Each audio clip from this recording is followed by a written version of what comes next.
welcome back to Q13 News this morning. So on the heels of a historic election, the Seattle-King County chapter of the NAACP has a Muslim woman as president for the very first time, leading the charge for excellent.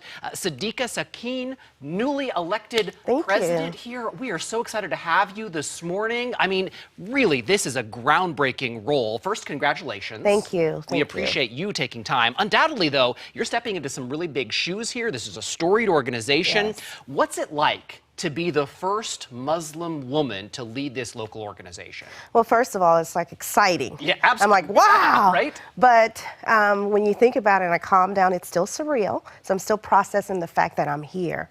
You know, it's the wow factor still. It is a lot of work, but there's some days that I'm excited. Some days I'm like, but I mean, it comes with the territory because it's a lot of responsibility. I want to follow up a little bit because we were talking in the break. This is an organization that was founded in a Christian church. So to have a Muslim woman in leadership really begins to open this up in a way that maybe hasn't been before. Absolutely. We're making history, breaking grounds.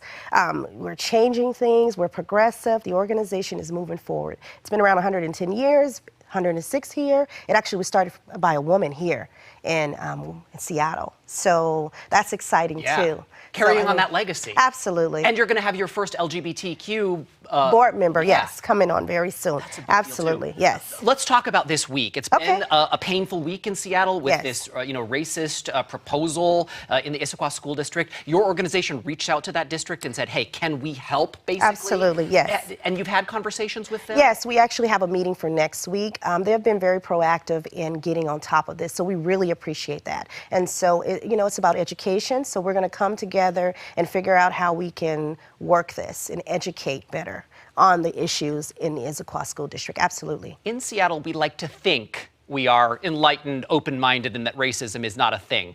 That's just not true around here. Do you think Seattle has a racism problem? And if so, how do we combat it? Like, how do we take individual ownership of fighting this? So I don't think it's a certain place, Seattle, New York. I think it's education. I think it's an upbringing, because everything starts in the home. So if this is what you're taught in the home, you don't know anything differently. And that's why people like myself, we come in and we educate you on something that's different. So racism is not, I wouldn't say it's just a city. The city has it. No, it's not. That's not the case. I don't believe that at all. So don't feel special about it, but still fight for changing the culture. Absolutely. Yeah. Absolutely. And we do have an interesting history here with redlining and the way our neighborhoods are segregated. So there are different issues, but the bottom line is it's a conversation we need to have, and everybody needs to have. Absolutely. I agree. More education, informed more.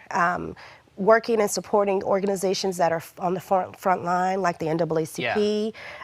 Absolutely, absolutely. Looking at all of the issues right now in the community, the most prevalent maybe in your mind, what do you see kind of like your priorities and how you want to begin implementing change? There's so many. Yeah, right? I would say police accountability, for starters. We want to make sure that there is a better relationship between the police and the community, for starters. Criminal justice. We're actually putting on legal forms, legal clinics, where we're educating people on knowing their rights. And all of it's a matter of education and being informed. The legislator, we're in Olympia, fighting for laws and, lobbying and, testifying, whatever is needed. I mean, actually right now there's an initiative coming down I-1000. And so that is dealing with affirmative action, which was taken away 20 years ago. And so that's a really big thing for us right now, as the NAACP being a stakeholder in that. And we are a civil rights organization. So yes, that's really big for us right now. I think as we continue having these conversations, you're such an important voice. And Thank you. Really appreciate you being here. Will you come back and have more regular conversations Yes, with us? absolutely. Fantastic. Yes. We appreciate it. Thank so much. you. Congratulations. Thank you so Lovely much. to meet you. So Same here. Thank you for letting us pick your brain.